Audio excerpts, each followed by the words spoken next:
నాకు monthly income నాకు అవసరం అనమాట చాలా. హ్మ్. సో, తెలిసిందే గదా! ఈ అవును. ఇండస్ట్రీ అంటే అవును. లైక్ మంత్లీ చెప్పలేము. అవును. అండ్ ఎంతవరకు సక్సెస్ వస్తదో, ఫెయిల్యూర్ వస్తదో చెప్పలేము. అవును. సో, అవును. నాకు ఆ రిస్క్ తీసుకోవడం ఇష్టం లేదు. ఆల్రెడీ రిస్క్‌లో ఉన్నా నేను. హ్మ్. కెరియర్ రిస్క్ పెట్టే బిగ్ బాస్ హౌస్‌లోకెళ్ళినా అవును. 6 మంత్స్ గ్యాప్ వచ్చింది కానీ హ్మ్. ఎళ్తా. సాఫ్ట్‌వేర్‌లోకైతే పక్కా వెళ్తా. అగ్ని పరీక్ష గురించి మాట్లాడుకుందాం. హ్మ్. ఏదో మనకి నీకు రాదని తెలిసి అప్లై చేసావా?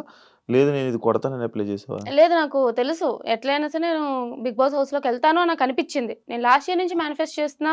మేలో రాసుకున్నాను జర్నల్‌లో this year I'll be going to Bigg Boss house అని చెప్పి ఎళ్తాను అని చెప్పి మేనిఫెస్ట్ మేలో. హ్మ్. సో, మేలో కట్ చేస్తే జూన్‌లో నాకు కాల్. కామనర్స్‌కి ఓపెన్ అని చెప్పారనమాట. హ్మ్. హ్మ్. సో, కామనర్స్‌కి ఓపెన్ అనగానే అప్లికేషన్ పెట్టాను. సో, సెలెక్ట్ అవుతానని అనిపిచ్చింది నాకెక్కడో దగ్గర. ఐ నో హ్మ్. లైక్ ఎంతోమంది లైక్ ఓపెన్‌గా వెళ్లరు కదా! అమ్మాయిలు మోస్ట్‌లీ కొంచెం వెళ్లరు గదా! హ్మ్. సో, హ్మ్. నాకు తెలుసు ఎళ్తాను అని జెప్పి. హ్మ్. వెళ్ళాను అట్లానే అగ్ని పరీక్షకి. ఇలా ఐ నో నాకు తెలుసు హ్మ్. అనే వర్డ్స్‌ని నువ్వు మాట్లాడుతుంటే హ్మ్. నాకు 'బిగ్ బాస్' స్టార్టింగ్ లాంచ్ ఎపిసోడ్‌లో హ్మ్. నిన్ను లాస్ట్‌లోనే ఇప్పుడు సెలెక్ట్ చేస్తున్నప్పుడు ఫోర్త్. ఫోర్త్‌లో సెలెక్ట్ చేస్తున్నప్పుడు నిన్ను ఈళ్ళు తీసుకొనెళ్తున్నారు అంటే మెంటర్స్ తీసుకొనెళ్తున్నారు లోపలికి అని చెప్పినప్పుడు నువ్వు ఇదే డైలాగ్ కొట్టావన్నమాట. ఈళ్ళు తీశారా, ఆళ్ళు తీశారా అనేది కాదు. నాకు తెలుసు నేను ఎళ్తానని లోపలికి. పక్కా. ఇది అయితే జనాలు ఓట్ల వల్ల